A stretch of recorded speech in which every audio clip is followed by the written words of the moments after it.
LEGO Star Wars The Skywalker Saga walkthrough. So this is the second level of Phantom Menace, and it's going to be the Mos Espa pod race, but first we have to do an unholy amount of walking to get there. And the whole beginning of this level is just going to be wandering through the overworld, and I have these sped up parts. They are sped up 400%. And it's still going to take like a minute or two to actually get past.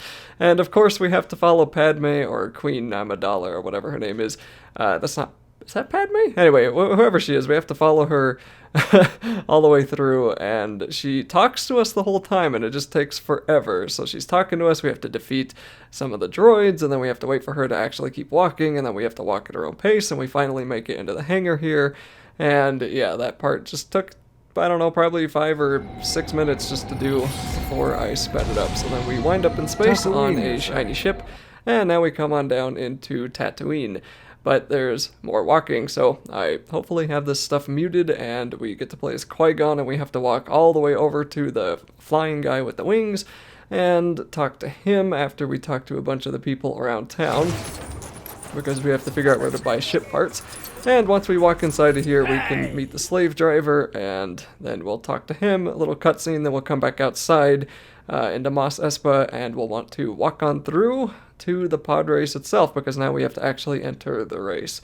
And then the sped up parts will finally stop, because we did literally nothing but talk and walk, and finally the race begins. So this is the main bulk of the level, of course, and it's not nearly as fun as it was on the first game. Who could have seen that one coming? But I think it is still pretty okay. They did a cool job with the sort of cinematic aspect, I guess I could say, in a sort of pretentious way. But you know, it looks cool. It does. We get the first person view. It's not in third person like in the first game, and you just get to race around as if you're actually in a speeder. And we have to complete 3 laps and of course beat the guy in first place. So we have a timer timing us up on the top of the screen, but I don't think it really means anything. I think for the most part you'll make it to the end as long as you don't just deliberately run into the wall 100 times. And we even get like a Mario Kart style map view of the racetrack on the right side there, and it shows you where all the other racers are. So of course there's going to be some speed boosts on the track, and you'll want to try to grab those whenever you can. Those will help propel you forward. I mean, absolutely painfully obvious that that's what they do, but still, you know, I should talk about something in my own video, shouldn't I? And before you know it, within like 60 seconds, we'll have the first lap complete, and then we're into lap 2. And you can hit a lot of the rocks and a lot of the obstacles, and they will get blown up and it won't hurt you. Or like on that one there, it won't kill you, but it'll just slow you down.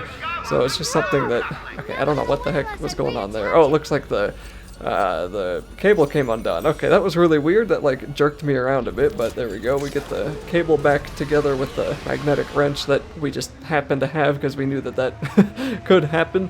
And then we can jump onto the ramp here and fly off into the archway, so that's actually kind of cool. And you know, it's got some fast speed to it. It did sort of make me feel like I was playing in a pod race, but it was lacking the stress. The very first LEGO game had, in my opinion, a very stressful Mos Espa pod race. Probably too stressful for the child audience that it was meant for, but even being someone who was part of that audience, like I was a child when I played the first LEGO game, or maybe I was like a teenager, I can't remember.